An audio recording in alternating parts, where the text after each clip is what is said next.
Okay, can I please have everybody's attention? Pursuant to the New Jersey Open Public Meetings Act, NJSA 10-4-10, adequate notice of this meeting has been provided by advertising such notice in the Home News Tribune, the Asbury Park Press, the Board Office, the schools, and on Cablevision Channel 118, and Verizon Files Channel 24, and filing such notice with the Township Clerk. This meeting was scheduled for Tuesday, January 23rd, 2024. The Board will take formal action on payment of bills and agenda items. Thank you. The Old Bridge Township Board of Education acknowledges that the law of this state establishes that members of the public, including members of the board, have the right to record public board meetings using audio and video recording devices, provided that the act of recording does not interfere with the business of this public board meeting. Therefore, the board makes it known that any such recording is to be considered the private recording of the individual and in no manner represents the official record of this board. The board therefore takes no responsibility for such private recordings and completely disavows any future use. Thank you. Roll call. Ms. D'Antuno? Present. Mr. Giordano? Here. Ms. Jodry? Present. Ms. Francisco? Ms. Lent? Mr. Marquetta? Ms. Mazzone? Here. Mr. Slade? Here. A quorum exists. Oh, Mr. Sulikowski, sorry. Here. A quorum exists. Okay, would everybody please stand for the pledge?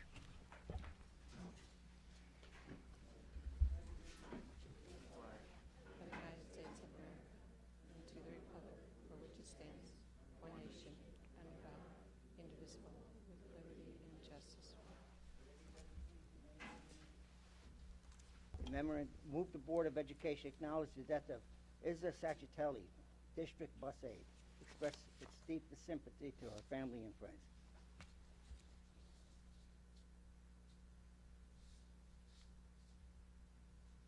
Thank you. Code of Ethics. The board member confines his or her board action to policymaking, planning, and appraisal with help to frame policies and plans only after the board has consulted those who will be affected by them. Thank you. District goals, board goals. Okay. Okay, I need a motion to accept the addendum. D'Antuno will move. Second? Mazzone will second. Thank you. Okay, approval of minutes. Oh. Roll call. Ms. D'Antuno? Yes. Mr. Giordano? Yes. Ms. Jodry? Yes. Ms. Mazzone? Yes. Mr. Slade? Yes. Mr. Sulikowski? Yes, Resolution of accepting the addendum passes. thank you. Okay, approval of minutes. Can I get somebody to Yeah. move approval of minutes? Yep, Giordano motion. Jodrell second. Thank you. Roll call. Ms. D'Antuno? Yes. Mr. Giordano? Yes. Ms. Jodry? Yes. Ms. Mazzone? Yes. Mr. Slade? Yes. Mr. Sulikowski? Yes, Resolution 1 passed. thank you. Report of student representative to the board. It's all yours, thank you. Hi everyone, my name is Nessie. For those who don't know, I'm the student representative for the Board of Ed meetings. I hope you all stayed warm during the snow and the cold. Lots of days off. The second marking period is over on Thursday, so everyone's working really hard to make sure they finish the marking period strong. The Senate board, went, as well as other Senate members, recently traveled to TCNJ for the New Jersey Association of Student Councils winter convention. There we attended workshops and collaborated with other student councils in the state. It was a really great experience. Winter sports are underway with multiple wins coming in. Girls basketball is actually having their senior night on Thursday, and the girls track team placed first in their recent meet. So the school senate is planning a huge event on Friday, February 16th from 6 to 10 p.m. The event is open to all students in the school. They'll have inflatables, a DJ, a band, a comedy show, escape room, food, snacks, and drinks. The cost is $20 and includes everything, food, snacks, drinks, everything. We're asking the community if they would like to contribute, whether it be monetary or goods and services, to reach out to our advisor, Ms. Obdike. We need everyone's help to make this event a success. All right, and that's all from me, very short. And if it's okay with you all, right now Senate's having their bingo night in the cafeteria, so I'm going to go over there to help out. Thank you very much. You did a great job. Good luck with bingo. Yes.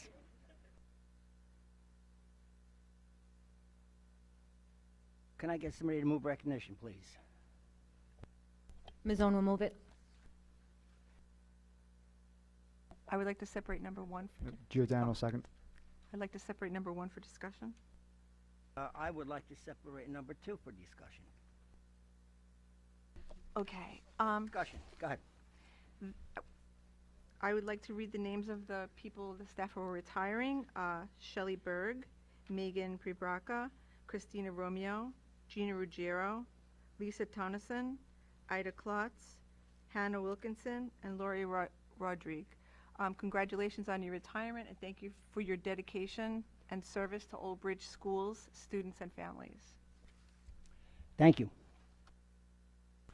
Okay, we have a recognition for, can I get Mr. Cedadino, or Superintendent, and can I get Salvador and Jen to go up there and help Mr. Cedadino with this award? Thank you.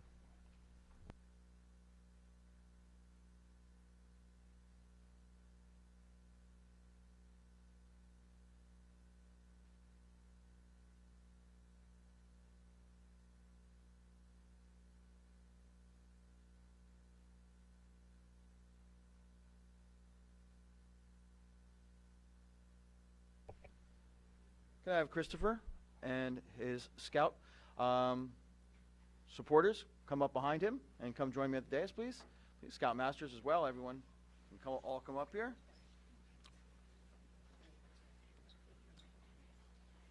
Christopher, the board and I would like to congratulate you and recognize you for your fine work.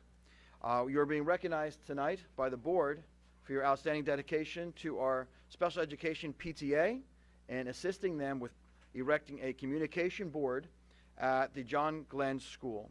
Your work will help families communicate and better serve the needs of our students, both during the school day and outside the school day. So thank you so much, and thank you for the Scouts for the fine work that they do. There you go.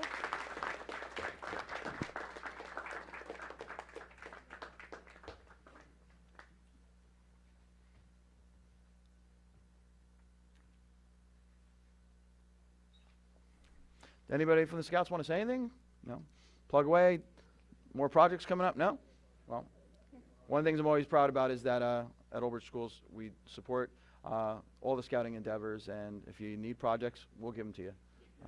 So thank you very much.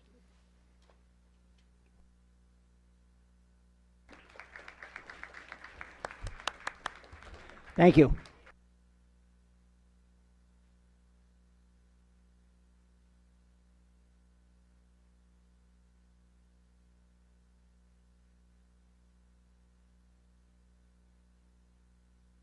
Okay, do we have a superintendent's report? Wait. Oh, I'm sorry. Can Roll I- call, please. I have more discussion. I'm sorry? Sorry, yeah, I have more to discuss.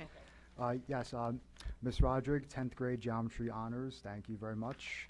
And to Chris's Eagle Scout project, as a Eagle Scout myself, I know how difficult it is to get the paperwork done, you know, get all the approvals and everything, managing it. So congratulations to you as well. Thank you. Thank you.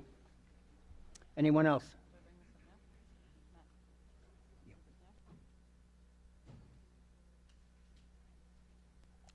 Okay, it is board members appreciation month, the month of January, isn't it? That is correct. And this,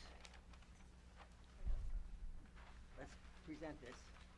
So, on behalf of the board, I'd like to thank Cooper School. Carpenter? Carpenter. Thank you very much. Carpenter School, I'm sorry, Carpenter School.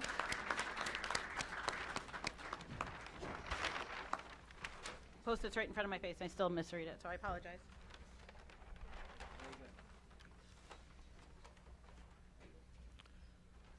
Okay, roll call, please, on recognition. Mr. Slade? Yes. Ms. Dentuno? Yes. Mr. Giordano? Yes. Ms. Mazzone? Yes. Mr. Sulikowski? Yes. Ms. Jodry? Yes. Resolution 1 through 2 pass. Thank you. Okay, do we have a superintendent's report? Yes. The first thing of order of business for our superintendent's report is to further identify that it is Board Member Appreciation Month. The month of January is where school board members from across the country are recognized for their volunteerism and helping communities build better schools. You don't garner a salary, but I'm sure you get lots of love and support. To capitalize on that, we do have two of our staff members here from our transition planning program, Ms. Stacy Villa and Jessica Domino, and they brought with them our students from the transition planning program who work in our shop right here at Old Bridge High School, and they've made We Care For You packages for our board members. So students, come on up and present our board members with their We Care For You packages.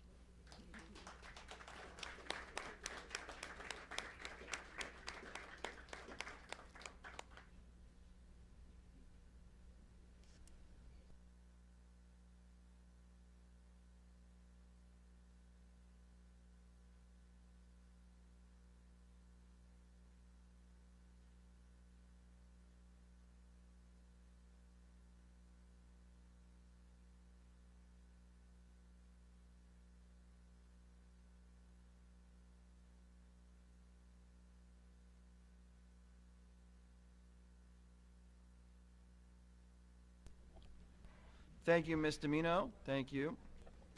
We Ms. really Villa? appreciate this, your thoughtfulness. Thank you very much.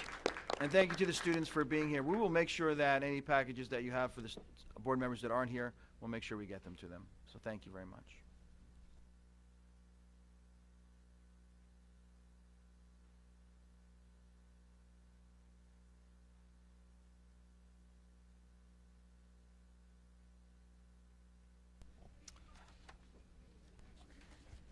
Can we ask the transition classroom to come on up and take a picture with the board? Oh, come on.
Okay.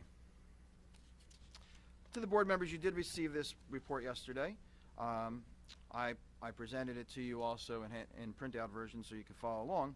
But every year, superintendents are required to report to the Board of Education on the incidents of violence and vandalism which have occurred in the school district during the previous year. With the passage of Public Law 2010-122, the Anti-Bullying Bill of Rights, incidents of HIB as well as violence and vandalism must be reported twice a year. Period 1 consists of data from September 1st through December 31st, and Period 2 consists of data from January 1st to June 30th of that same year. Both reports require a monthly collection of input into the state's reporting system. The state's reporting system is the NJDOE Student Safety Data System. It's used to help school districts streamline entry data and report accurately. The Student Safety Data System requires the collection of input from data from counts of incidents reporting on violence, vandalism, weapons, and substance abuse. Also in the area of vandalism, when police are notified and a complaint is filed, in-school suspension is a byproduct of that vandalism, out-of-school suspension, expulsions, unilateral removals, or removal by an administrative law judge. We list the offenders, but not by name: student offenders, student victims, school personnel victims, student victims, and the program in which disciplinary action took place. Was it assignments? Was there further instruction and or support services, in-district programs, home assignment or home instruction, or an out-of-district placement? In this period, this is the data from January 1st to June 30th of 2022-23.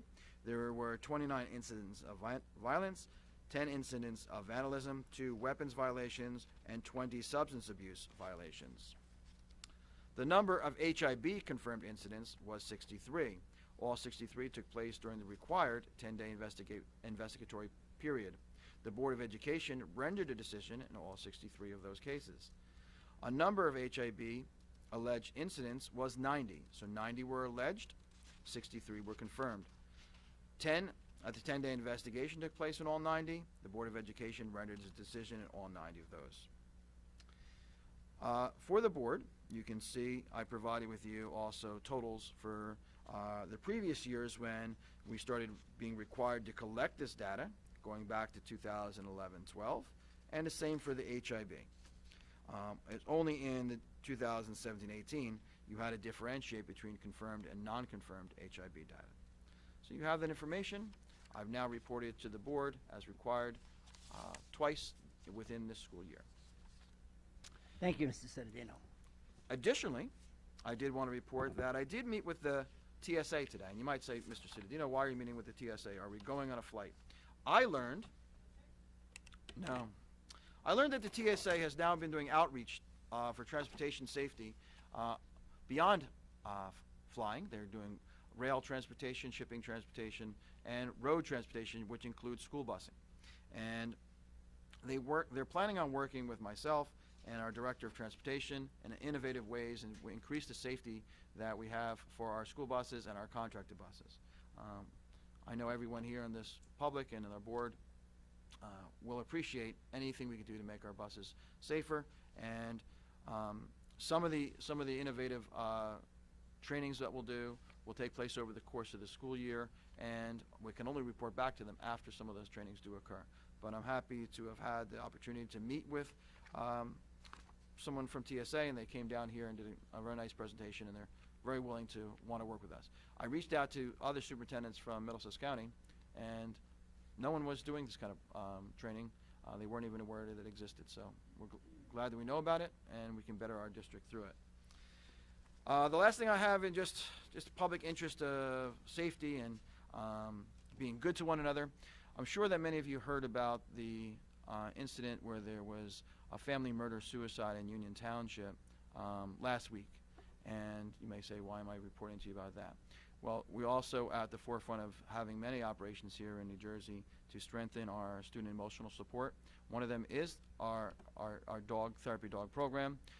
You know that I work with Daisy with crisis response canines, where we do critical incident stress management, and that's geared towards first responders after a critical incident, whether it be a shooting, whether it be a house fire, to bring support to those, because we're finding that first responders have an increased level of taking their own life after witnessing a traumatic event.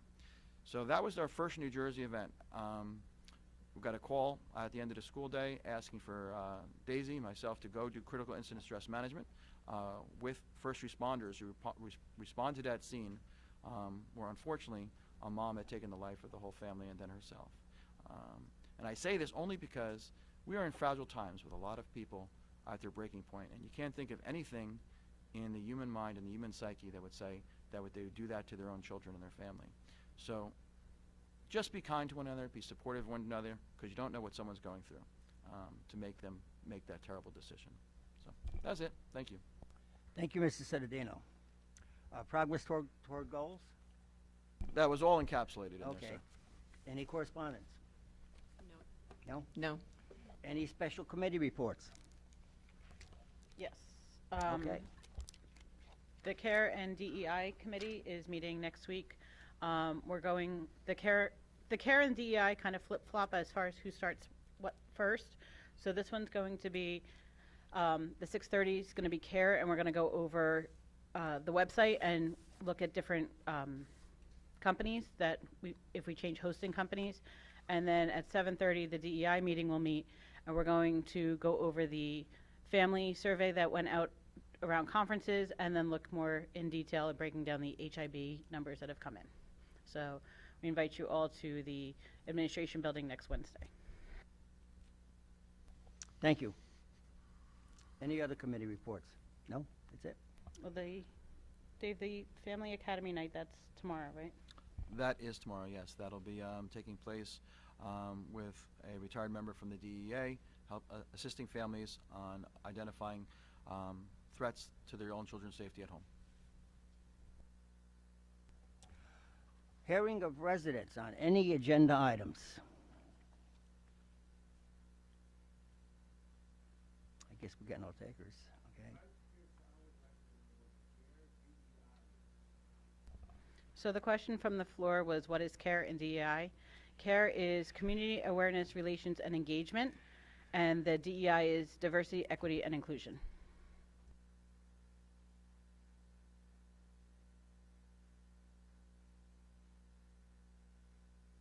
Sir, can you please come to the microphone over here? Or, ma'am? Right there. The podium.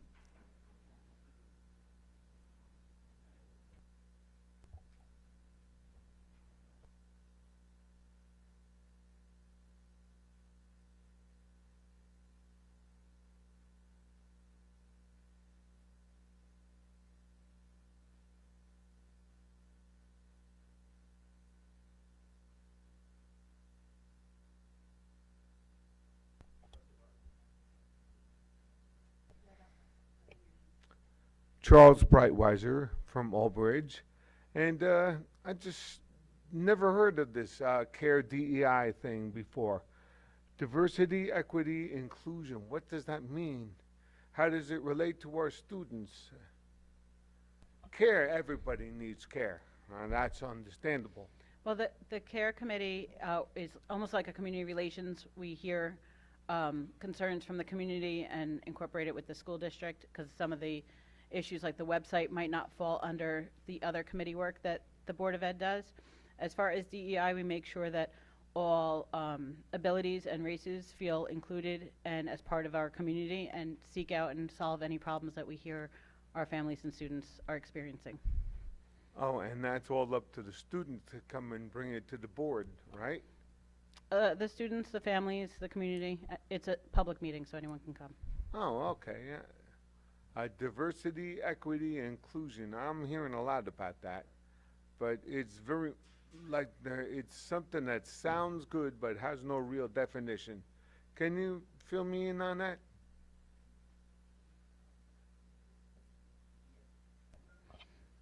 You feel that you're not seeing the efforts from it, or? I don't know what it is.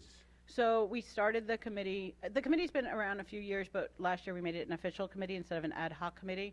So if there's a segment of students or families that are feeling that they're not being included as part of the community, or they're being treated differently, that's when we hear about it, and that's where we try to solve the problem. So around conference time, we sent a survey out to all of the parents, and then with the parents' permission, the parents gave the survey to their students, grades 3 and up, I believe, to see how they're feeling about their school, and then that gives us the chance, and it was an anonymous survey, but it gives us a chance to see if there's an issue in one of our schools or in one of our segments of students that we need to address to make sure that nobody's being treated differently.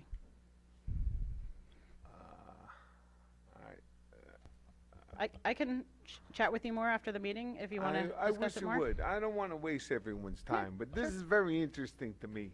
Sorry about that. No problem. Thank you. Anyone else? Agenda items only. Yep.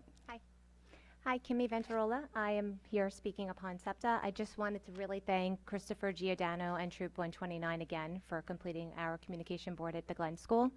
It is a clear example of DEI, sir, so that is diversity, equity, and inclusion. Communication boards are an effective way for all individuals to communicate whether they're verbal or nonverbal. Everybody has an equal opportunity to communicate with each other. So that's a clear example of DEI as a positive note there. Have a great night. Thank you. Thank you. Anyone else? Okay, moving on.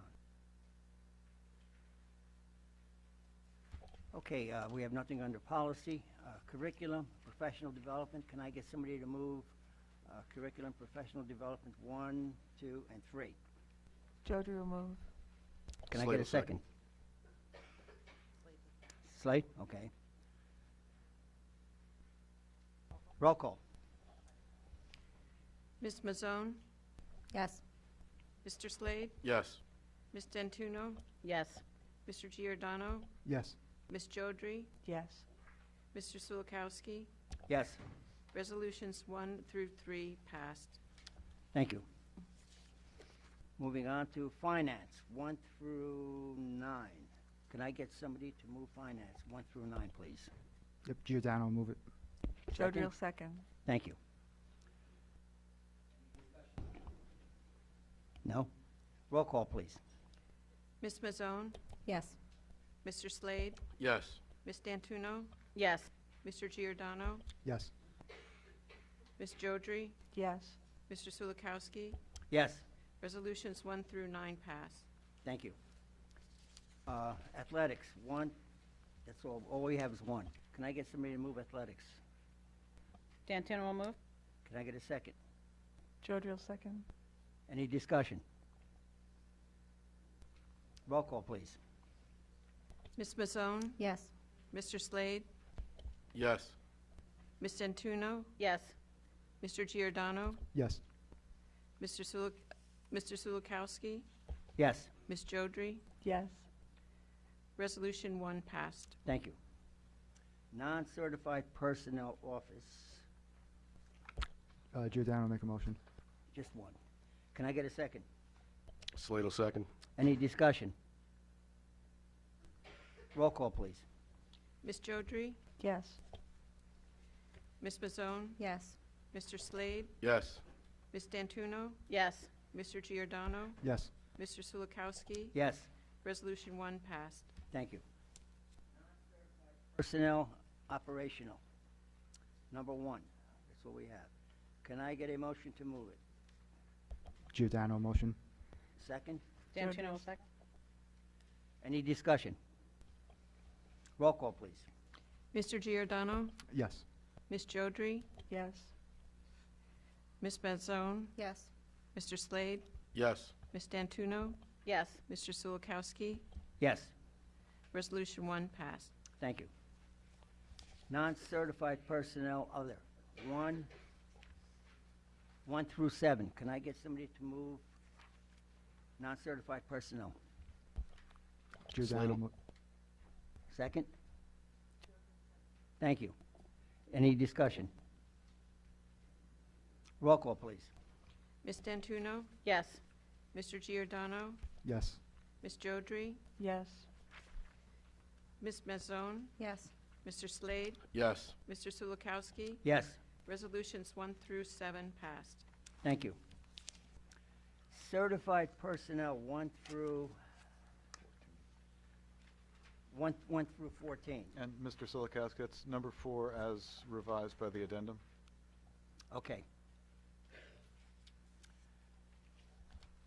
Giordano, make a motion. Can I get a second? Ms. Owen will second. Any discussion? Roll call, please. Mr. Slade? Yes. Ms. Dentuno? Yes. Mr. Giordano? Yes. Ms. Jodry? Yes. Ms. Mazzone? Yes. Mr. Sulikowski? Resolutions 1 through 14 passed.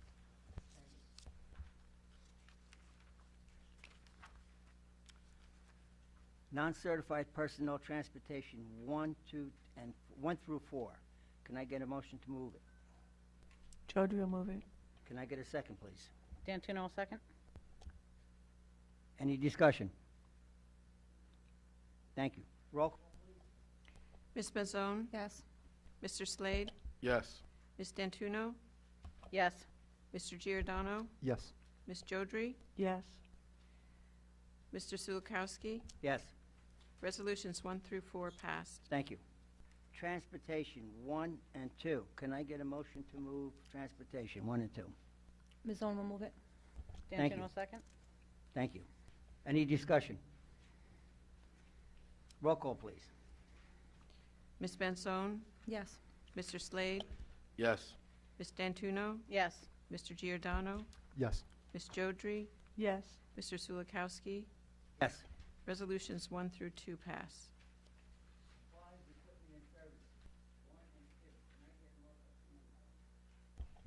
Okay. Supplies, equipment, and services. Can I get a motion to move 1 and 2, please? Ms. Owen will move it. Thank you. Jodry will second. Thank you. Any discussion? Roll call, please. Who was the first? Ms. Owen, sorry, thank you. Ms. Mazzone, Yes. Mr. Slade, Yes. Ms. Dantuno, Yes. Mr. Giordano, Yes. Ms. Jodry, Yes. Mr. Sulikowski. Yes. Resolution 1 and 2 passed. Thank you. Miscellaneous 1 through 8. Can I get a motion to move miscellaneous, please? Jodry will move.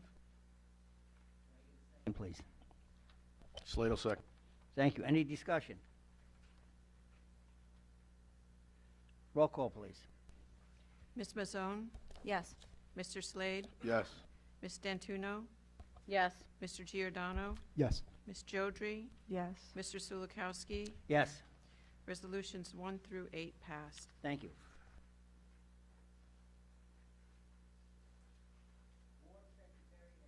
Board Secretary and Board Business 1 and 2. Can I get a motion to move that? Jodry will move it. Ms. Owen will second. Thank you. Any discussion? I'd like to separate 2 for discussion. Yes. Okay. I know that we've been having some, I guess, private conversations about the committee meeting, the committees. I know you were trying to do something a little different this year. If you could just publicly address, because I'm still a little confused about the chair and the co-chairs that were designed. You mentioned something about committees of the whole, so there wouldn't be a committee chair. So if we could just add clarity to what your intentions Okay. are. The reason why I did this, just in case somebody doesn't show up, there's 2 people there. And when it comes to, in other words, the 2 people are chairing it. On almost every committee, I set it up that way. So one will start, let's say, take attendance, and the 2 of you work things out together when it comes to your committee. The chair, the 2 chairs. It's not a co-chair, 2 chairs. I'm just thinking about too It's many different. chefs. It's something different, Right. something that, I used a lot of the old, I guess you can call it agendas and things 15, 20 years ago. In fact, one year, I believe, every one of them had 2 chairs on it, right down the line. So you're So just I did the asking- same thing. So you're going to ask us basically to just work it amongst ourselves Yes, to run? you're the chair, Who you're takes the the lead chair and- people. Okay. I have something. Go ahead. So when we talked about this, you mentioned that you would like to make the committees, all the committees, committee of the whole. When we talked about that, I also let you know that I was interested in being in the negotiations committee, and you said that it wasn't set in stone yet, but in case the negotiations committee cannot be made a committee of the whole, I would like to request that as an experienced board member in my 2nd year of serving on the BOE, having taken Governance 1 already, and having both chaired and served on several committees, as well as being a former teacher and administrator, I would like to again request that I am placed on the negotiations committee. Thank you.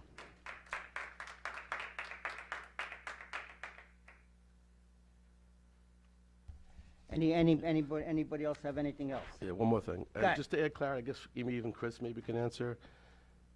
I think you had mentioned, we can't have more than 4. Is there a limit of how many board members can show up to a committee? Yes, for a normally functioning committee, you have to keep it less than a quorum. The reason for that is that you're conducting business, for instance, in negotiations and personnel.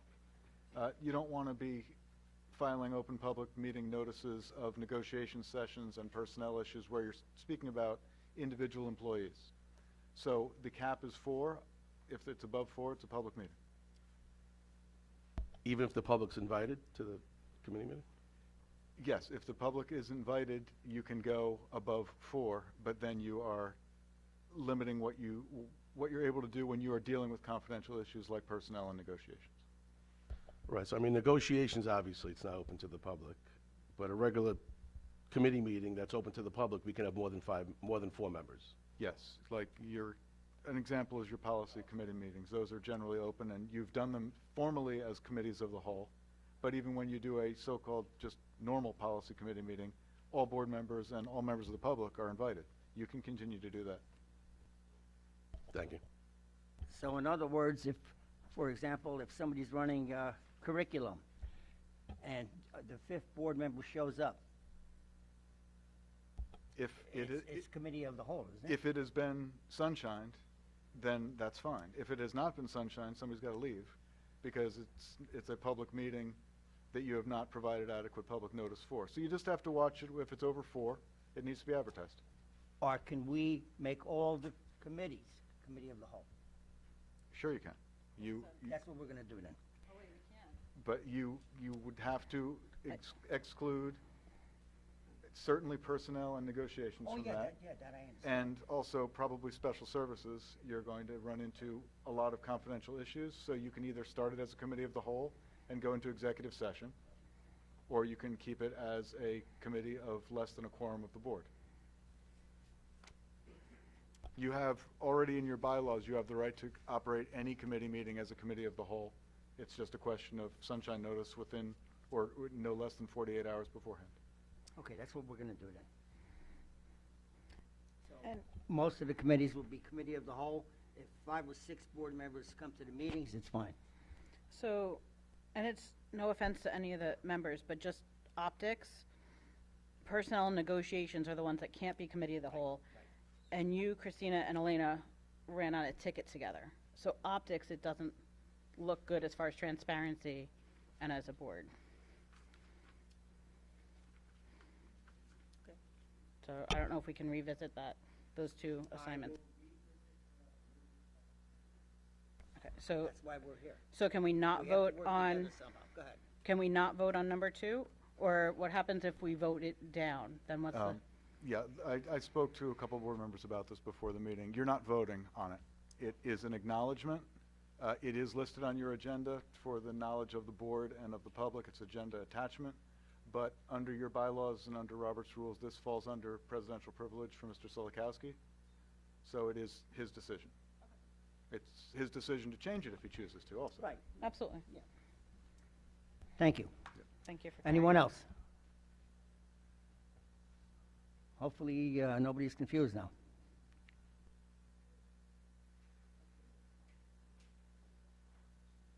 Roll call, please.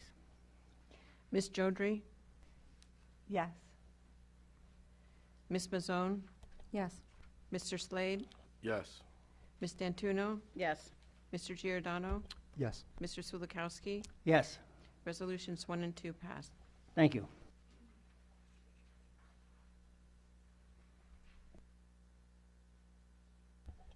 Hearing of residents on any school district issue.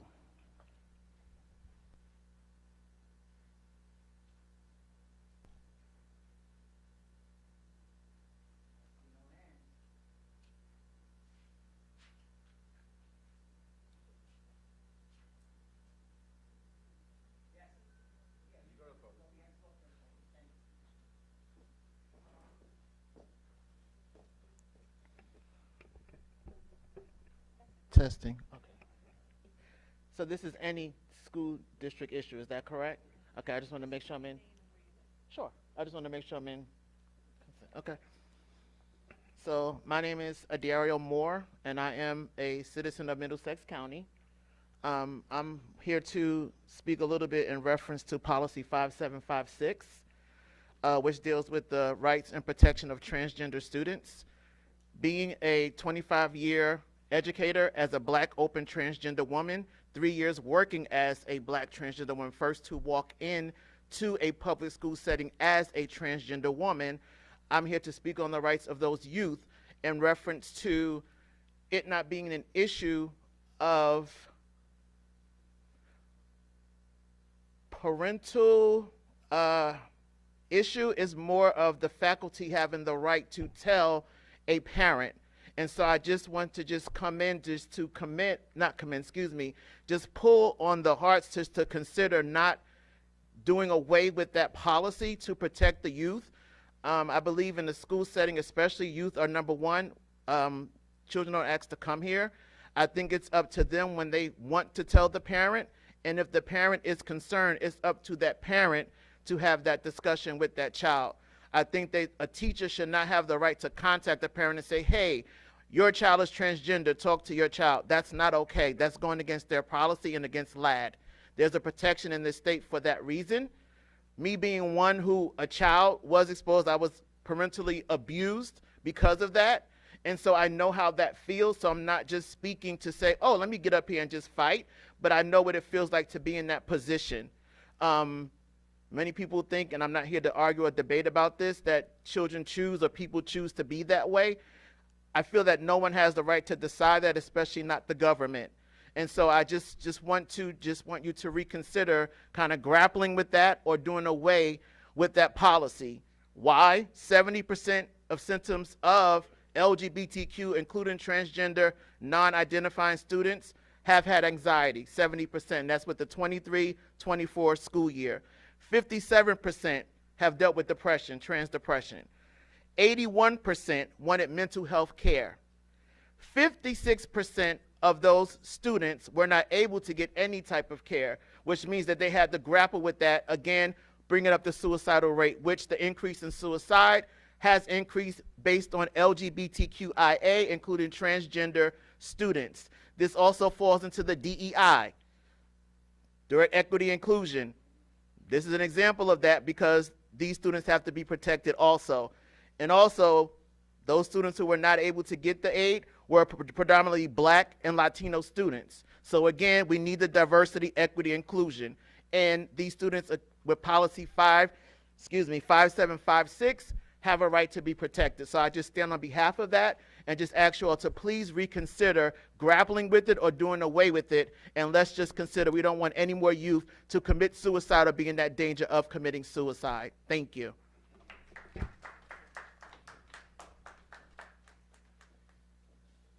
Good evening. My name's Kim Lindley. I'm from Old Bridge. I was a former special ed teacher, and I had something to say, but I think I'm going to change my route, but include.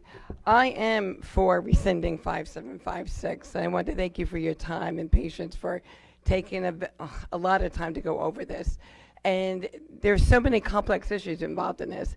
You know, as far as anxiety and different issues, I wasn't going to do this, but I did have a child, with emotional issues, and she had challenges, and she went to school here, and I spoke up as a parent, and you know, she didn't have a voice, she couldn't communicate, and we all don't see things the same way, we all don't present ourselves the same way.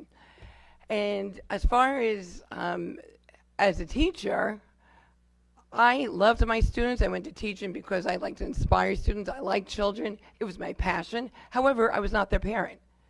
And my child was not their parent, they were not their child. And what I had written was the parent-teacher relationship. And I mentioned this before, but there's been documented research about the importance of it. And the importance of that is that when a parent is involved, math and reading scores have improved, less behavioral problems, less absenteeism, and the teacher is able to focus more on the teaching as opposed to behavioral classroom management. And the students are the ones who benefit. And then also parent conferences. When this policy, if it's not rescinded, you know, the child, especially depending on the age, is able to make a decision. So when that parent goes in, how do they know if that teacher's telling them the truth? You know, it's not there. You know, and that's huge. And a child and the brain development for identity and for personality and it's not brought upon as far as 25 to 30, whether it's fully developed, and a child at 13 can be totally different at 25 to 30. Also, that traumas have also happened based on a child being confused or not sure what they are. And then, like, I'm also standing here for other students, the other students that don't fall into that category.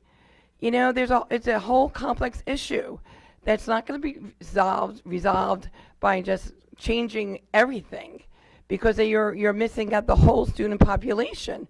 And in elementary school, the child's like, I remember standing at the bottom of a stairwell because I had hallway duty, and the child running down and couldn't wait to see me, and that was so great to me. So there are huge influences, that teacher.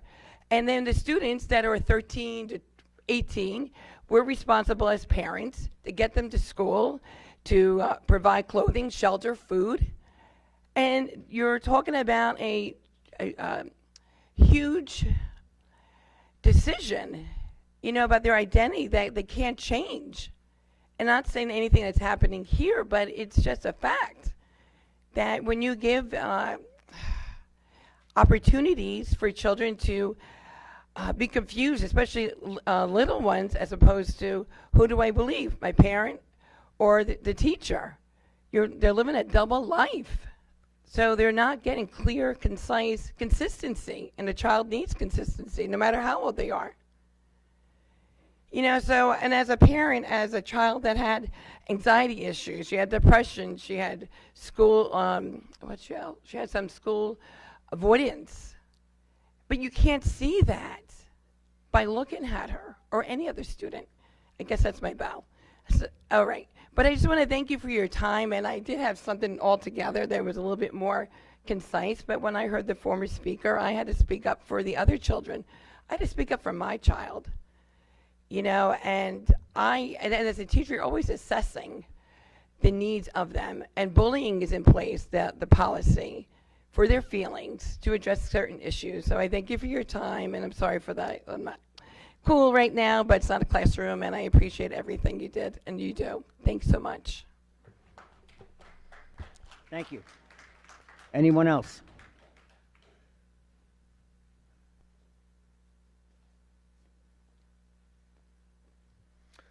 My name is Charles Brightweiser. I'm a proud resident of Old Bridge. First of all, ladies and gentlemen, I love you. And I'm a man of faith. And by that, the Lord gives me his wisdom.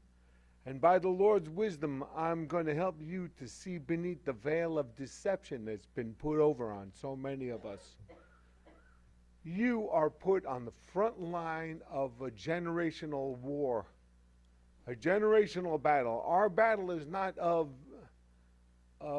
flesh and blood. It is of spiritual principles and wicked powers that have risen to high level. Now you are on the front line of a generational battle. Deceiving children to believe that boys can be girls and vice versa is a deception, a wicked plot to destroy this generation and every generation to come. I can't think of anything more demonic than depopulating the world, and you're being used to do that. I pray the Lord opens your eyes and opens your heart. Let him who has eyes see and ears to hear. I pray the Lord opens your heart to see the wickedness that you're being used for. I'm asking you to defend. You're in the position to choose between good and evil. And I'm asking you to see with your eyes and hear with your ears and recognize the deception that's being put over. I pray the Lord gives you his wisdom to fight it and resist it. I'm saying it's going to take courage, but it also will require a lot of support, and you have the support of your constituents, your residents, and your voters. You have us. We will give you the courage you need to open your eyes and see what the truth is. because there's so many lies coming your way. You don't have time to sort through them all. And with that, I pray that the Lord grants you his wisdom. Thank you. Thank you. Anyone else?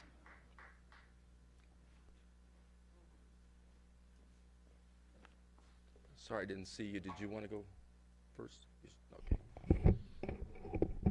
My name is Reverend Gregory Quinlan. I'm with the Center for Garden State Families. We're a Christian family organization located here in New Jersey, and I was asked to be here by parents and concerned citizens from the district in Old Bridge.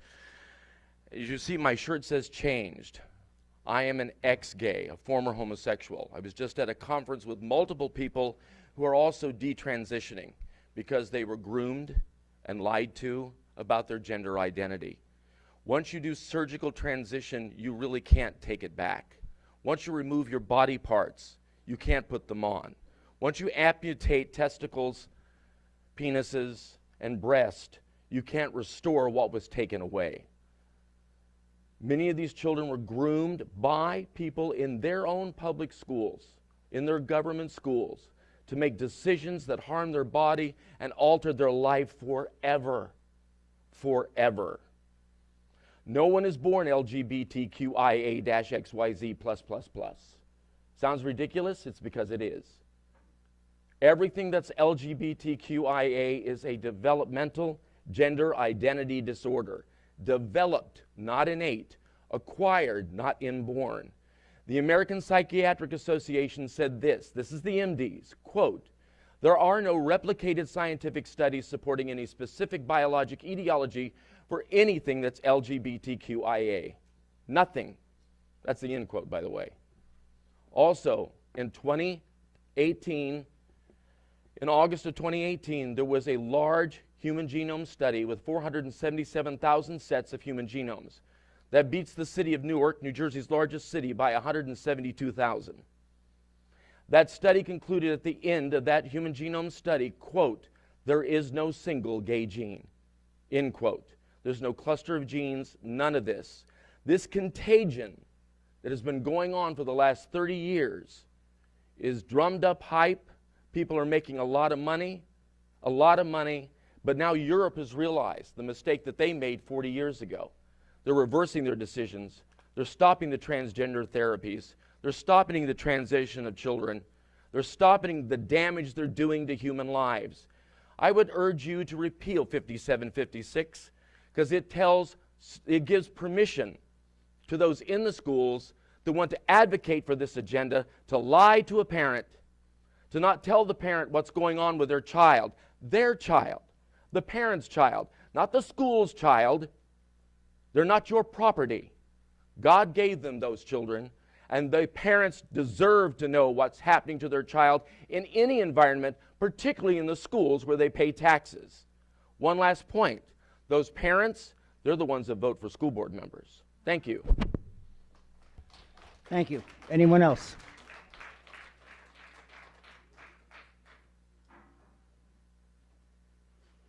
Hello, I'm the Reverend Rose Marie Newberry. I live in Middletown, New Jersey, and the reason I'm here at Old Bridge is because religious groups don't follow lines of geography, don't follow municipal boundaries. So the church that I has Old Bridge members. So I'm here representing them as well as representing the children. I honor the two men that spoke before me, but I disagree. I wanted to acknowledge that not this specific instantiation, but in November you had quite the discussion. You all in the fall had done long analysis on 5756. I heard great wisdom from the superintendent about how children will be handled, and handled is not the right word, how they will be supported and have been supported. So I acknowledge Old Bridge for the great work that they're doing for the board by not by affirming the support for 5756. And I want to say that my God is a God of love, and all the children in your schools and all the parents have love, and God loves them and would not demonize any of them. So thank you. Thank you. Anyone else?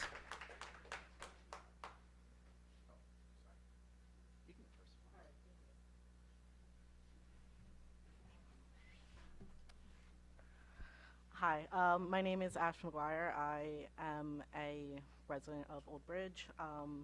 I did not go to school here, but I wanted to speak on the issue of policy 5756. I think that it is something that should be affirmed. As a transgender student myself, I did not have quite the same support when I was going through the school system, and I really wish that I had. I've had teachers tell me I can't use your preferred name and pronouns, even though at that point I didn't know that that wasn't true, but it at that point wasn't true, and they were able to do that for me. They just chose not to. Sorry.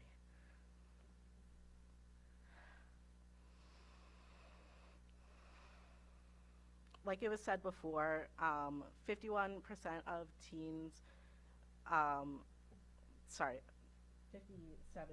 of teens that are transgender or LGBT specific deal with depression, and they need help, support both inside of the classroom, and yes, they do need support at home, but sometimes it is not safe to tell those at home. And that's what this policy is trying to support, not putting those students in a situation where they might be in danger at home. I'm not sure if I'm making very much sense right now, but thank you. Thank you. It's a I believe that this is a very important policy to have in place, and I implore you to please uphold this policy. Thank you.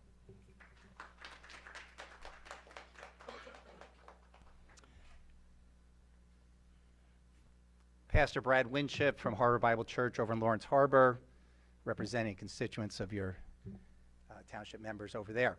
I wasn't even going to say anything, but since a few other people addressed these issues, I don't usually get out to school board meetings too often. I appreciate so much your work. I don't have time for things of this nature. I'm glad other people are called to do this kind of work. So thank you. I wish I had care packages for each of you that I could give you also. Let me just point something out. You know, we have a social contract where the whole concept of the public schools was that it'd be neutral ideologically and religiously. And, you know, religion, you know, gets into the areas of, you know, ethics and sexual mores and things of that nature. And the safe thing is for the school to stay out of that business. That was the social contract that really public schools had when they first started in the 19th century, that they'd be religiously neutral. But, you know, there's such a temptation for wanting to get into those things, because there is a need there, to want to have the school do everything and, you know, be the parent, be the, you know, the teacher of ethics. And we want to teach the children ethics, but there's got to be a line where we have to be outside the school. We're not going to be dealing with these issues. You know, these are matters of religion. These are matters of metaphysical ethics. And, you know, unless we go there, you know, then we'll be bringing into the schools, you know, individuals, clergy who would teach the Christian worldview concerning gender, and that would be the fair thing to do. And so that we would actually have the whole debate, but usually it doesn't work that way. It usually goes one side where the religious groups are, you know, excluded, and you just have the one side where you have the secular human group. So what I'm just saying is that with the social contract that we have, let me just encourage the board to realize that this is just not something for the school to deal with. I mean, I know there's needs that people have and different values and things like that, but some of that's just got to be taken care of outside the schools. Leave it in the churches, leave it in other civic organizations for those who need, LGBT and support and training and things of that nature. Let's leave that all outside the school and just concentrate on reading, writing, and arithmetic. Thank you so much. Thank you. Anyone else? Mr. Silicat, I just want to, again, I have to make this announcement all the time. I just want to remind everyone in the audience, there's members here tonight who are not from Old Bridge and probably don't know this, or maybe they just don't. While your right to speak your opinion is great, but the difference is that this is an extension of a classroom. So there are students here working. They work this as part of their classroom. So some of the comments that we say, we can get the point we're adults, but maybe tone it down a little bit, because what you're afraid of the kids learning in the classroom, you've just said to them for the first time they've ever heard tonight. I assure you, we do not perform any surgeries in the classroom. We don't have lectures on surgeries, but from the students' reactions up there, they're like, what is he talking about? And tomorrow, I may have their parents calling me to ask me why I'm allowing people to talk to their kids about those type of surgeries when that they haven't signed off on that. So just, we get it, we're adults, we can read through the lines, but be less graphic for our students that are here, please.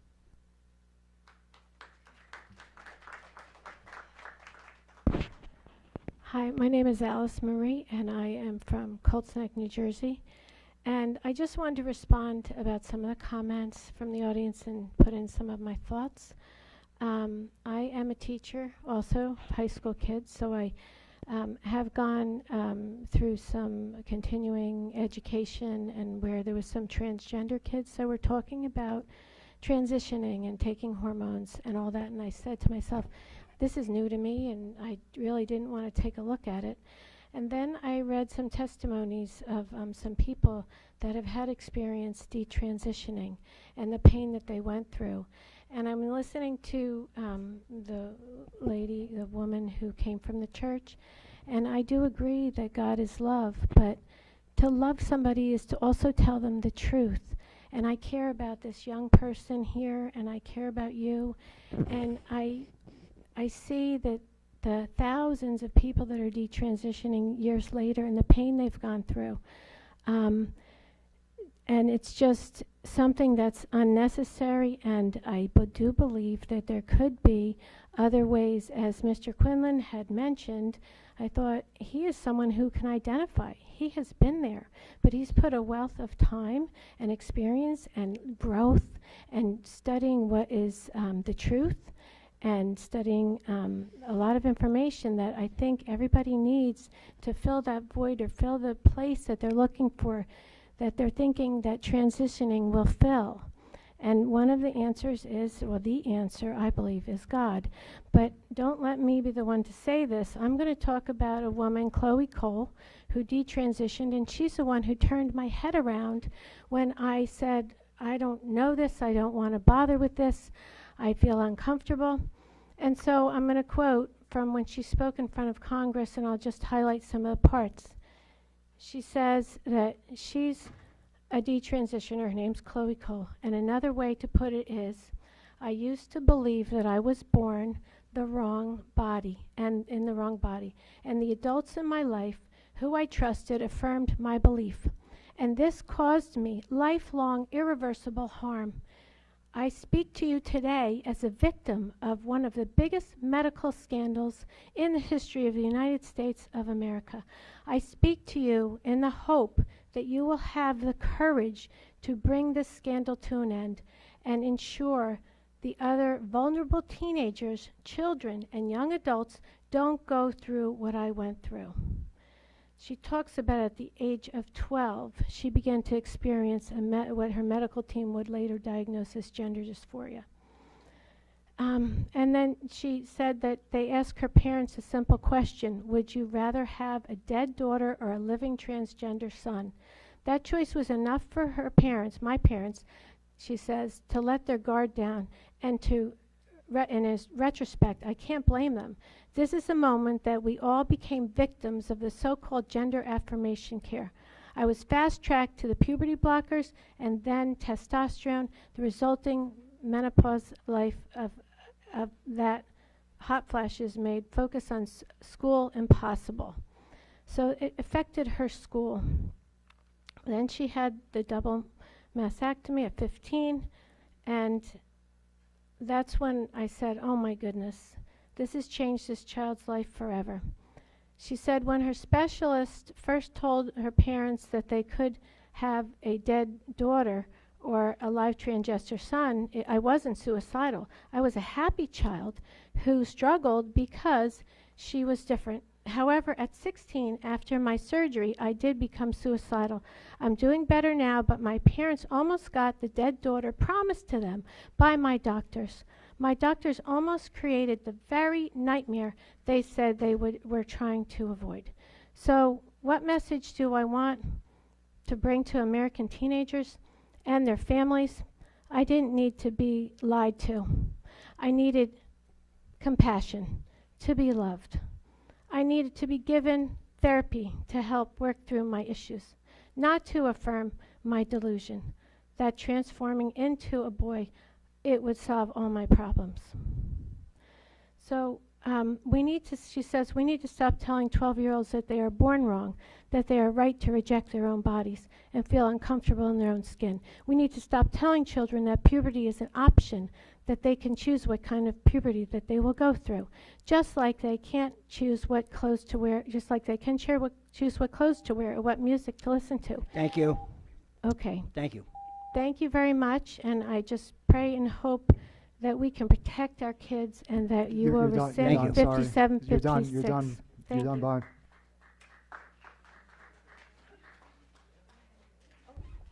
Anyone else? Nina Jochnowitz. Actually, I do live in Old Bridge. A few things. First of all, this gentleman, I think your name is Mr. Quinn, so I just want to bring to attention that he misquoted the scientific paper.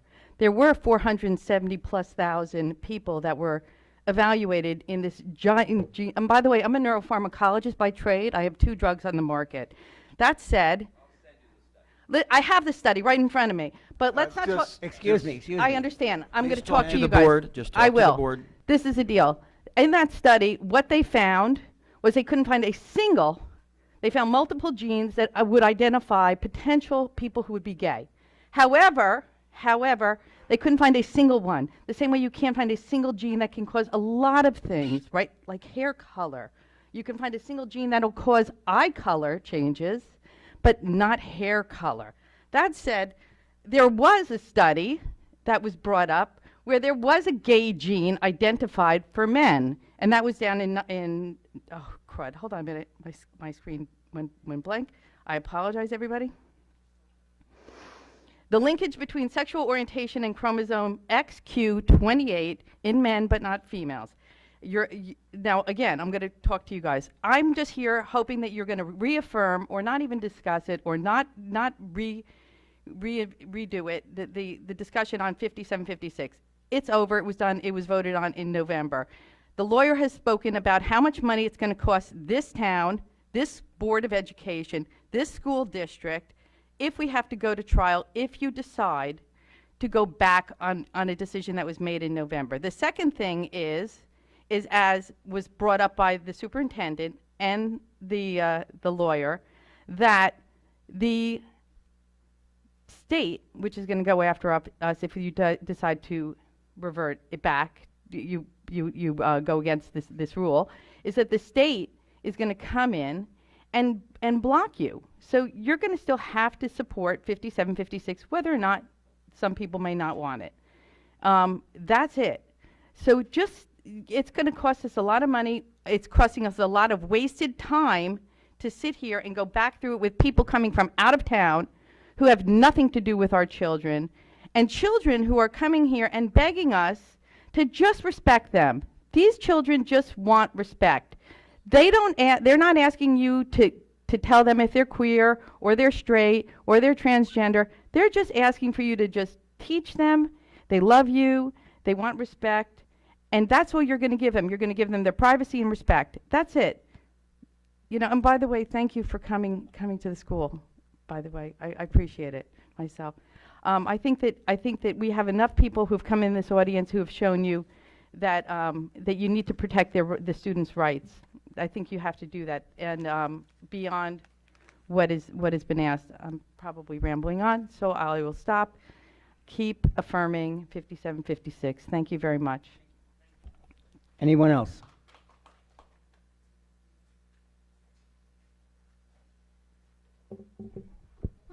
Okay, hi. I'm Sean Bensley. I live in Hillsborough, but I worked here in Old Bridge for 20 years as a school counselor and retired in June.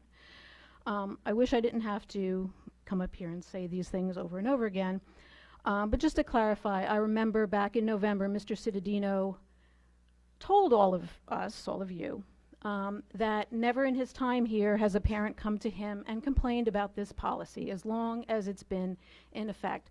So when I hear a lot of people come up here and talk about it, I wonder why it's such an issue. Because as the speaker before just said, it's about respect and protecting kids. I didn't intend to speak tonight, but when I hear things that are incorrect, I have to say something. No one here in the schools, as you know, is medically transitioning students, nor is the district facilitating that. So when we talk about, you know, the details of things like this gentleman did before, that's incorrect. No one from the school is facilitating that. Public school is non-secular. There are children and staff members here that belong to all different religions or no religion at all. So that's something to keep in mind too when making your decision. And I really hope this isn't coming up again to be talked about because it was affirmed, as you know, in November. As a counselor for many, many years, my goal was always to involve the parents as much as possible, and I did. And there's nothing in this policy that says that the staff can never talk to the parents. The policy says that they don't have to. And as a counselor for many years myself, I know that my goal, as I said, would always to be involved the parents, and I would work with the child to do that. In some cases, in most cases, you can. In some cases, you cannot. And this just makes it clear to staff members what they can and cannot do. The thing that was said before about only teaching reading, writing, and arithmetic, or whatever you want to say, as someone who's worked in public schools and worked with children for many, many years, and if you work in a school, you know this, what children experience on the outside and their internal world and their emotions comes into the school every day. So you can't just say keep the social issues out because they are brought in, and there are vulnerable kids that need you to protect them. Thank you. Anyone else? Hi, my name is Caleb Hartman, and to preface, I am a Latino and Native American person because I feel like people are mentioning race a lot, so I do want to mention my race. So I've actually lived in this area for literally a decade. I've grown up here. I have volunteered at Old Bridge Day at our local library, and frankly, I have utterly failed at Old Bridge Little League. It was not good. I have a pretty big stake and claim to be here. My family's literally grown up here for generations, and again, to paraphrase, I am begging you to hear my voice. Policy 5756 just doesn't work. It opens up the door for rape and sexual assault, and it doesn't give any parents any fair opportunity to know what's going on with their kids. So let me share a little story, something that might not be appropriate for everyone. Fair warning. In 2021, a 12-year-old girl in New Mexico was brutally assaulted by a trans peer. She was too afraid to come forward with her story because she was afraid to be labeled a bigot. Now pause. Imagine that to be your kid, your son, your daughter. In my opinion, I would be mad. I'd want to know who allowed this and why. And if I was the parent of that rapist, I would want to know why my child, who identified in a manner different from what they raised them as, why that wasn't brought up to me. And honestly, as a teenager, I think it's kind of important for parents to know about the decision their kids make.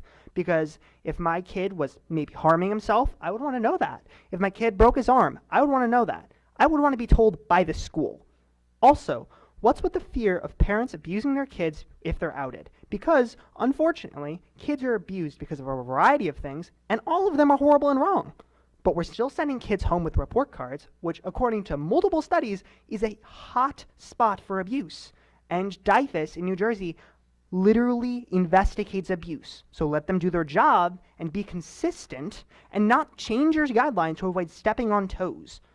Again, why the defense? Why would you jump so hard and so far to defend a case that allows for assault? Why all the response? To be vulnerable, I know sexual assault victims, and they are changed for life. So why are we leaving open doors to allow this to happen in our schools? Shouldn't we be doing everything in our power to protect all of our kids? Because that's traumatic. It can mess you up for life. And as a school board, every single one of you will have to answer to any of these parents if anything bad happens. Again, do your job and repeal this. So, again, also as a little ending thing, as someone who has dealt with anxiety, I'm a student, I'm Latino, I am Native American, and frankly, I'm shocked not only by this, I want to say denial of this, all these things and people saying this doesn't happen, but also silencing my voice. I'm not a big fan of playing the race card, but the DEI team ain't amplifying my voice. In fact, it kind of feels like it's silencing it a little. So if you're actually consistent, actually cared about these kinds of things, you would be amplifying my voice and difference of opinion and not curating and throwing away people who don't fit your narrative. Again, one last little sidebar. Superintendent, I'm 18, and on camera, I was explicitly verbally assaulted by a man named Jeet Kumar, who asked me if, quote, my mommy wrote my speeches for me. And you have that on camera, and I have it on my phone recording. So why are you allowing him to come, because I've seen him again, when Bad Santa, as he is known, was explicitly and immediately banned because of him saying something to a minor that was taken as offensive. So please, please, be consistent, ban him. Thank you. Thank you. Anyone else?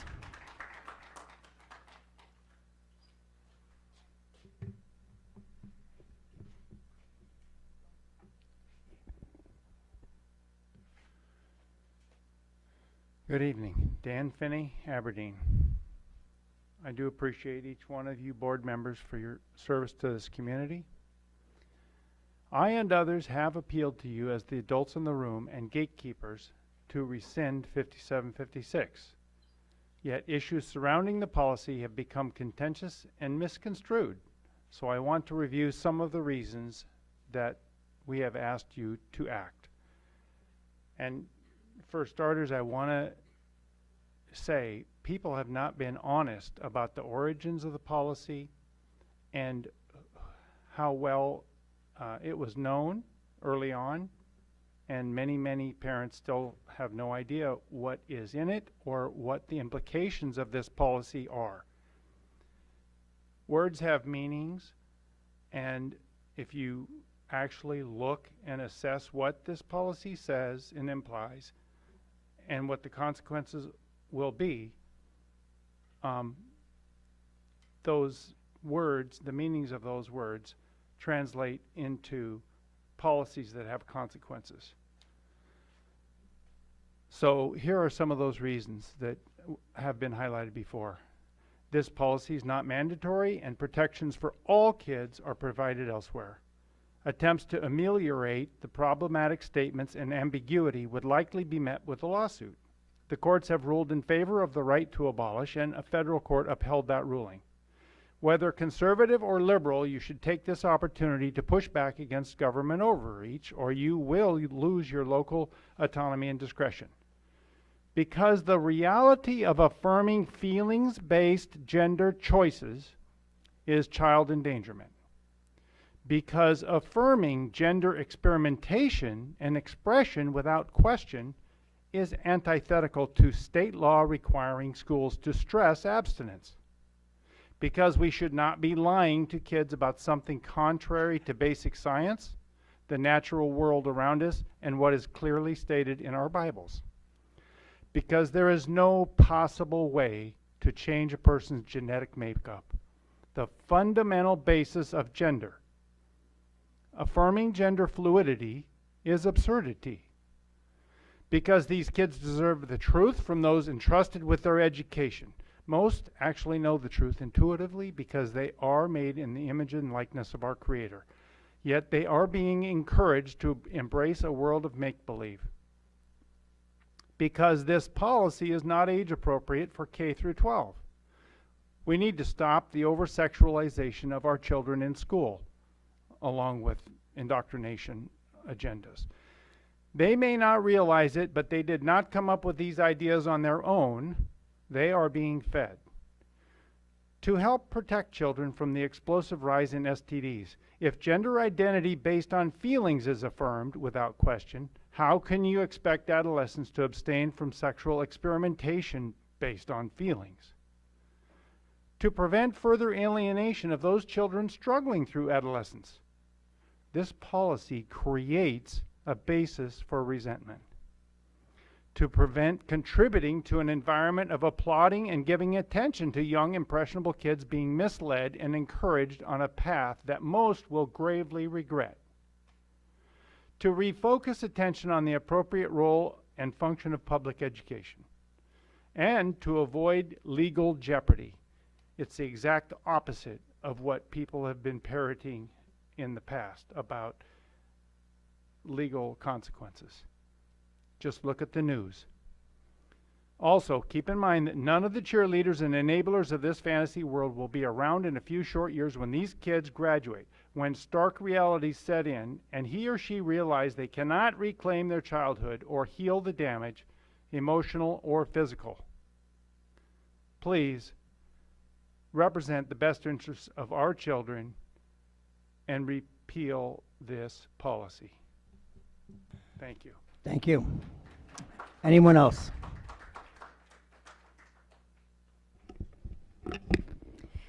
Thank you. My name is Jill Baglio. I represent the Dolores Turco Foundation, whose mission is to protect children from abuse and neglect and exploitation. And we believe that every human being is created in the image and likeness of God, and therefore we do not discriminate against anyone for any reason. I would like to thank you all for your service and welcome the new board members. I'm sure that as public servants, that you would not intentionally cause harm to students, but you may not realize damage that sexualizing children in public schools is causing them and their families. I just want to clarify a incorrect information given before about the transition or suicide. That claim is, and I have the research with me, is not supported by scientific evidence. In fact, the landmark Swedish study shows that after following transgender patients as far as 30 years after surgery, that sex reassignment patients were 19 times more likely to commit suicide. I also want to clarify another issue on the protocols, that the protocols of this state and the policies that you have adopted do promote the transition of the gender-affirming care, and the protocols for gender-affirming care are to start with pronouns and then follow a path of puberty blockers, which are extremely experimental, and then the removal of healthy body parts, which is the mutilation of children. That is the policy in the state of New Jersey that all the schools would be following. You could see that in the transgender policies. So a few things I just want to point out. That gender confusion is not new. In fact, most children experience discomfort or confusion with their bodies, and they resolve it by the time they're in their 20s. However, what is new is a social contagion that suggests transition as empowerment, coupled with educational environment that celebrates it, an opportunity for government bureaucrats to expand their power over parents, and a medical industry that unscrupulously puts profits before patient care. And this perfect cultural storm preys upon vulnerable children, often suffering from underlying mental or developmental issues. It fractures families, which is the bedrock of society, and parents are threatened with loss of custody if they do not agree with their child's identity, perception, or gender protocols. 21 states prohibit the transitioning of children, and other states are following.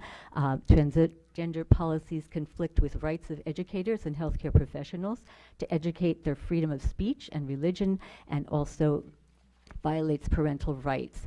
Today I do want to point out one thing that is good news. I'd like to talk about that everyone involved in education should be aware of. The top professionals in K-12 sex education agree that marriage is the optimal standard for sexual education of children. Research demonstrates that married couples are the happiest, healthiest, most prosperous, live longer, and have the best sex life. The future goals of 85% of children are to get a job and get married. 91% of parents want their children to be taught that sex should be linked to the type of love and commitment found in marriage. In fact, if teens graduate from high school, get a job, get married, and then have children in that order, there is only 3% chance they will end up in poverty. So in contrast, sex outside of this context leads to STDs, pornography, sex trafficking, teen pregnancies, abortion, addiction, mental and physical illnesses, poverty, sex crimes, and exorbitant taxpayer costs to address these problems. So let us stop collaborating with a delusion that violates parental rights, attacks the constitutional right of the freedom of speech and religion, and ultimately leads to the mutilation of children. And let us choose unity, harmony, and excellence in academia and begin the new year on the right track. Our students, families, community, and nation will benefit from it. Let us be the light on the hill that leads the world to a better place, because this is how God intended love to be from the beginning, and love is the only thing that really matters in the end. Thank you, and God bless you. Thank you. Anyone else?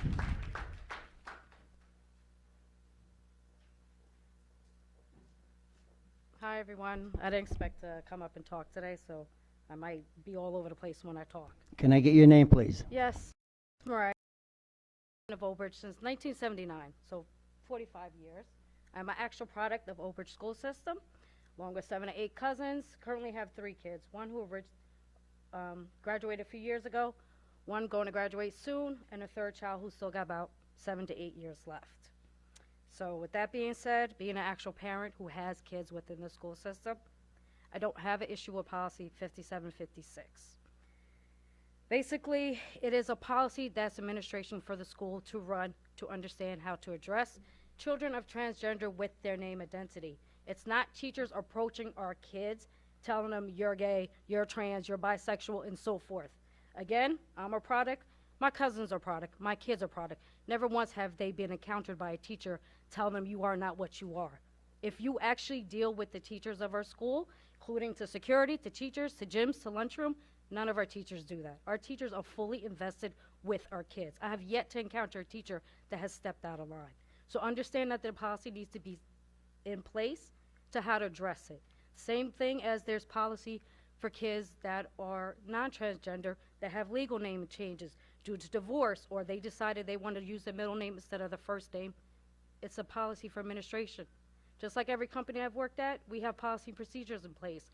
There's even MSDSs that people have to follow of how to do their stuff. That's all it is. It's not transitioning kids. Even the state of New Jersey, I think you have to be 16 to even get medical blockers. The policy doesn't state they are going to transition your child, that the children just ask to be called this. There's also policy 9240, which Leo has addressed, Chris has addressed as well, that if you have a question that your child is being addressed by a different name, go ahead and ask the school. I've been doing parent-teacher conferences for literally 18 years, got 7 more years to go. Again, deal with the teachers. You will learn how your teachers protect your kids at every second of the day, no matter what. So, also being, so as far as when people start talking about detransitioning, again, they're not transitioning your children. The 3% that have had major changes of deciding not to be detransitioned, that's not the place. It's just a policy and procedure of I want to be called so-and-so versus so-and-so. And I know religion was brought into the school. I myself am Catholic. I am a member of St. Ambrose. I have done all my sacraments, so I have my kids through the school. But I know God is everywhere with me. But when it comes to school, it's separate because there's so many different religions within the school. Even my ex-husband is Muslim. We keep it separate. School is school to learn. They've been doing a great, excellent job. I've yet to have a single family member of mine that's had an issue being a productive citizen, including I know single parenthood was brought up and about, age expectancy. I come from a long family line of Hispanic women that have lived to 104, single, including me as my mom and myself, As a single, we have all owned houses. We have all been productive. We have all been protective. Let's see. I know DEI was brought up. Simple explanation for DEI is that means everybody gets to be brought to the table and eats. Nobody gets left behind. Nobody gets not fed. Now, I think I covered everything. All I'm saying is I know a lot of outside people come and start talking about our policy to the board about our kids, but you're not immersed in our school system. If you are, you would know that the teachers protect, and mostly 9 times out of 10, we know everything as a parent, as long as you go to parent-teacher conference. I've gone, seen Jay. Both our kids are high honor roll. I don't even need to be there, but I go, why? To see the teachers. I have seen teachers 3 times in a row because some of them have always had my kids. If you learn your teachers, you have nothing to worry about. But it seems to be like a lot of people don't attend or go to school, or they're not familiar with what's going on, or they don't even know all the policies. Again, 5756, addressing your child being called something else. You have a question, go to policy 9240. There's even FERPA that allows you full access to all your students' records. So there's nothing to hide behind. It's not like they're trying to pull the wool over your eyes, or I'm going to transition your child. It is Old Bridge. It's a community, it's been diverse. And I can even tell you more about diversity, not to toot my horn. Back in '92, I said, hey, I can't be a cheerleader. I want to start a step team. Come to find out 30 years later, they still got my step team. So this is a town that cares about its kids and will always protect their kids, including me as a mom. Again, I don't have a policy with 5756, because then again, I keep communication with my kids, and when in doubt, I just call the teachers up. Some of them I even have their cell numbers. Just remember that. Stay in contact with your teachers and save our kids. Thank you. Anyone else?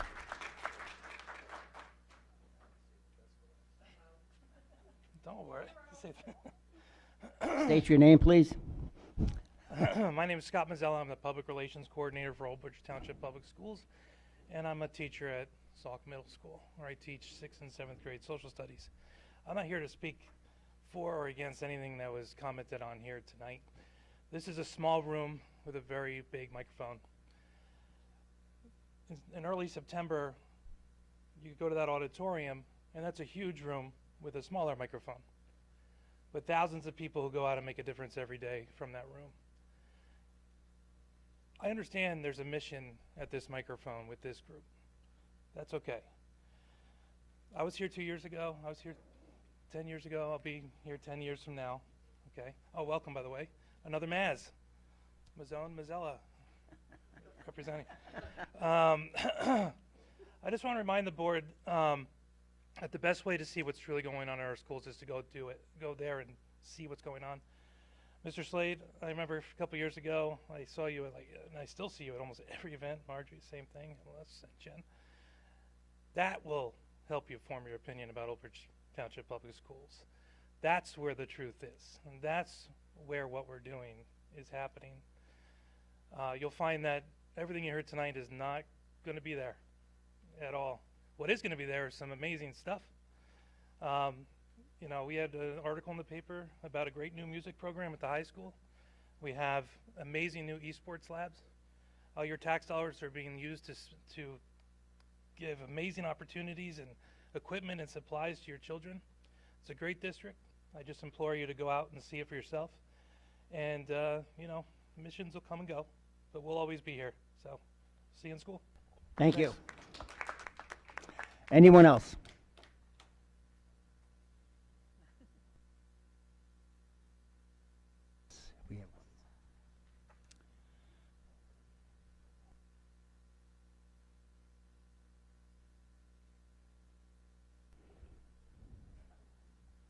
Push the button, yeah. My name's Carolyn Mack, and I am a resident of Old Bridge. Before I leave tonight, I just wanted to take the opportunity to say I also am opposed to 5756.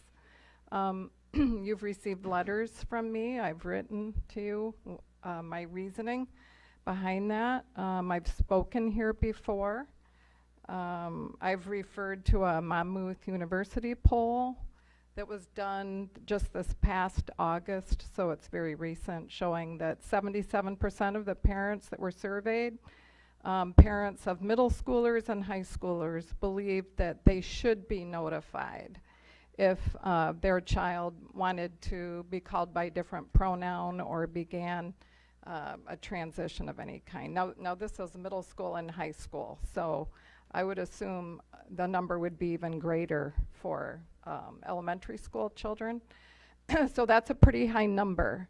And I do think for those of you who are not decided yet on 5756, I think you are aligning yourself with a majority if and when you vote it down. I think you're going to grapple with a couple of things. One of them being, first, the notion that a child can change their sex. If you vote for 5756, you are saying you are in agreement with what 5756 really is promoting and protecting, and you must therefore believe that children can change their gender. And you've heard from quite a few people tonight give you reasons why that's not possible. We are born male or female, period, either XX chromosome or XY chromosome. And cutting off body parts or taking hormone blockers does not change that. And gender is now promoted as a social construct, and you as a school board member will decide either to continue swimming in these uncharted waters of reconstructed identity and child mutilation, or you can aid in stopping it. And the second thing is the requirement that this be kept secret from parents. And yes, that is what 5756 does. It keeps this a secret from the parents. If Tylenol cannot be dispensed in secret, how and why would something of this nature, radically changing one's identity, not be disclosed to parents? If a student is struggling mentally or emotionally with gender dysphoria and the school is aware but the parents are not notified, couldn't the district be found liable for damages if the student were to harm themselves? So that is another thing that you, if you are not decided on the policy, I think you have to answer. One survey showed up to 80% of trans individuals suffer from serious psychopathologies. Gender-affirming care largely fails to remedy these problems. So for those reasons and many more, I am opposed to 5756. I hope you will rescind it. Thank you. Thank you. Anyone else?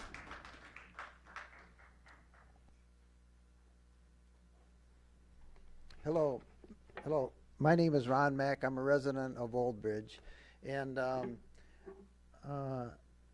I'd like to say I've been in several of these board meetings. A decision was not made in November. It was a straw vote. This will be coming up again. 5756 has not been put on the table legally here. And to say it has is disingenuous. So it's going to come up. There has been also an election since that November board meeting, and there's been a great transition, and the public has spoken. And what the public in Old Bridge, what we want in this town, has been portrayed in the election. Tonight there's a gorilla in the room and there's an elephant in the room. A gorilla and an elephant. The gorilla in the room we're talking about is that 95% of the students are minors.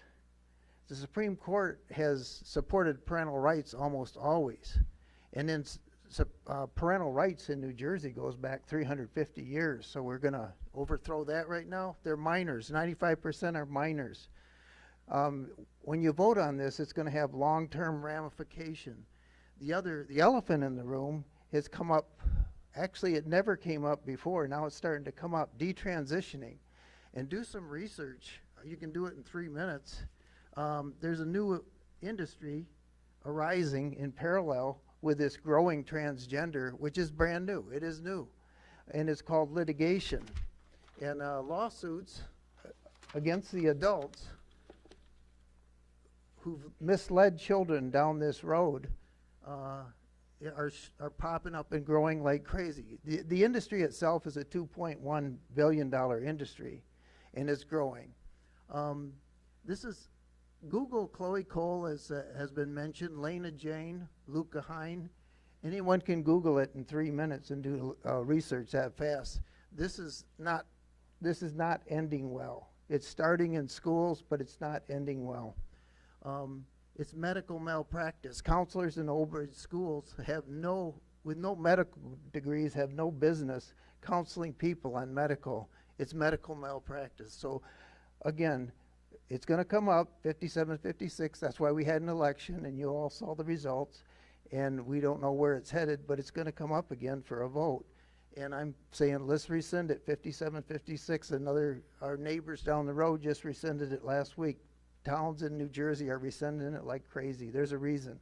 In the future, you want to have had your vote as being in favor of the children, and because this is going to have long-term ramifications that are going to grow exponentially. Thank you very much. Thank you for the job you guys do, and welcome to the new members. Thank you. Anyone else?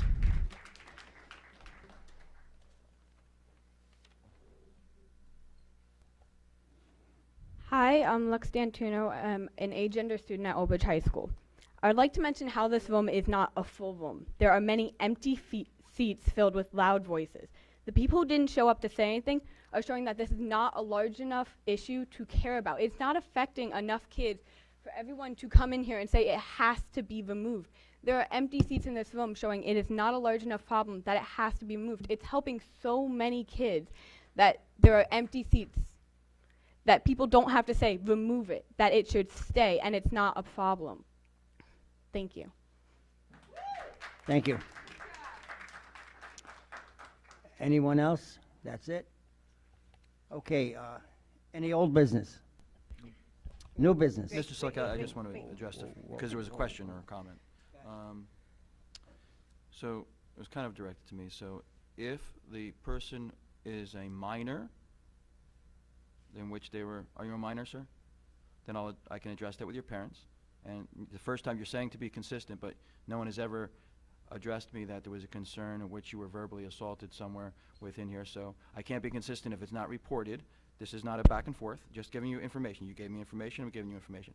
So if you're a minor, I need to speak to your parents, and they can lodge the complaint. I don't think you're a student here, as you stated before, so I definitely can't speak to a minor who doesn't go to school here. But I will speak to your parents. The second thing is about this Monmouth University poll. It's a few times has been, if you remember, when the board was voting upon social justice courses that our staff members took during their own time, during the summertime, the board voted against them getting their funds because Monmouth University was too woke and gave divisive teachings.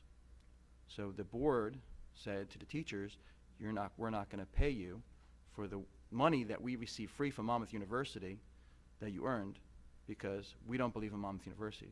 So I can't believe the same people are now using Monmouth University as an example of what's on the other side of it. And then, you know, I want to thank the person who spoke the truth about what goes on in schools. I can say it 100 times. We're not performing surgeries. We're not giving out hormone blockers. We're not talking to kids about how to get surgery with hormone blockers. If your child, and I don't know if there's everyone in this room thinks that their child's transgender and that's why they're concerned about it, because the parents of the transgender students that I know of are all knowledgeable that their children are transgender. Because in the situations where they were brought to the teachers built those bridges and had those conversations. So that's what's really going on. There's not, and again, the same people, there's not litter boxes in the bathrooms. We went through that last year. It's a big lie. And it was on all the news channels around the country, and people are calling me, hey, I'm hearing you have litter box in your classrooms. A big lie. So you lose your credibility when you come up and you spread lies at the podium, and then you spread lies about what's going on in the schools. If the public wants and the board wants to do a policy change, that's your prerogative. But I will not stand for people lying about what's going on in the classrooms. Our teachers don't do that. Our education system doesn't do that. So come in with facts and come in with credibility and take that information.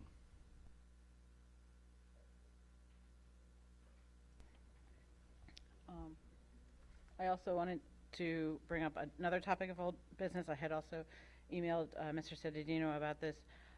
Just wanted to, for a different policy topic that I would like to hear the community, the students, and the staff is on, that I brought up last meeting about the start times of school, and just wanted to follow up to see if we could set up a meeting to talk about it as a community and see what the thoughts are, just because it is something that is being discussed at a state level. I know the state PTA is picking it up as a positive change for students and stuff like that. So just want to see if it's worth pursuing, if there's, what the benefits and stuff are. So just a follow up for that. I would say to Mr. Solikowski that he would assist in his leadership to form an ad hoc committee. Once that ad hoc committee is formed about looking into that, then we could put together a first meeting and publicly advertise it as being open to the public. Thank you. Yeah, I got old business. Old business, Yeah, go ahead. and new business, but first old business. Yeah, I just wanted to say again, with 5756, I was against the activities and use of facilities. We've been told that revising it would bring litigation, and as an individual, of course, I'd go pro se, but dealing with the rest of the board and the town, that's not a risk that I think I should take. I shouldn't take that. And the vote in November was a virtue signal, which is why I abstained from it. Some people brought that up. And I'm not going to make these logical arguments into emotional arguments, and that appears to be what's happening. Although I do appreciate the efforts of groups to email me. I hope in the future both sides won't use templates, but I will answer every email that comes towards me. And that's it for old business. I do have new business when it comes up. Any new business? Yes. Back to the course offering books, just make sure students to take as many AP courses as possible. It'll save you a lot of money and time in college, and college is the most expensive expense, the most overrated expense, of course, so make sure you take advantage of what we have at the high school. And at an earlier curricular meeting, Mr. Solikowski, you discussed bringing the trades to the students during the summer. So that's coming up pretty soon, so I would also like to get that started as soon as possible. And thank you to the students for their gifts towards us. Thank you. Yes, I have something I want to add. I'm still trying to absorb all the field experts that are out there that I guess were brave enough to come to the podium. Everyone's entitled to an opinion, whether it be fact or not. But I'd still like to invite parents, and I'd still like to promote that podium to be of something of good that's happening in the district. So I'd actually like to personally invite parents to come to this meeting and talk about their kids' accomplishments, school accomplishments. I saw something about GNC wrestling championships that we won. All those topics get brushed underneath the rug. And I'm not saying that this policy is not important, and we've been discussing it. But 45 minutes worth of a topic, and everyone's entitled to an opinion, but that podium is not being used to promote the goodness of this district. And as Scott had mentioned, I visit the schools, a few of the board members visit the schools.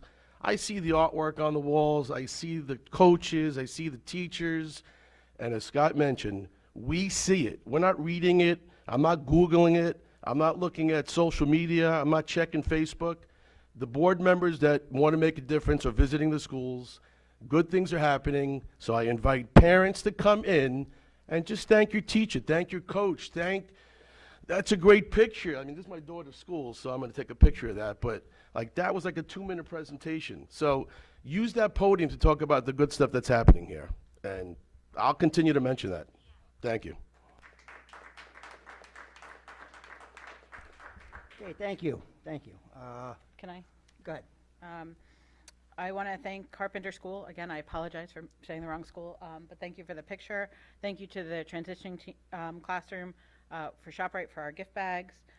I do want to give credit to those that spend their time and dedication to share your beliefs. We as a district took the time. We publicized a hearing of the residents, listened to the students that attend our schools and that are put in our charge. We voted as a board, and we would continue. I would like to continue to work on issues that will make Old Bridge the best it can within the budget cuts that we have. And I'd like to work on facing the future and not keep reliving the past. We did take the time, we did hear everyone, and we did vote. I mean, so, again, thank you for coming, but I'd like to move on to other topics. Bigger and better things. Thank you. Thank you. We're going to go into executive closed session, so after the meeting, everybody's, thank you, goodbye. That's it. And we haven't met in like a month because of snow days, so we have Yeah. a lot of topics, so Yeah, so Mr. Silikowski. please exit as soon as possible. Yes, thank you. We need a motion to go into executive. I need a motion to go into an executive session, please. Giordano motion. move. Second? Zone the second. Okay, thank you. It was All in favor? Val Aye. and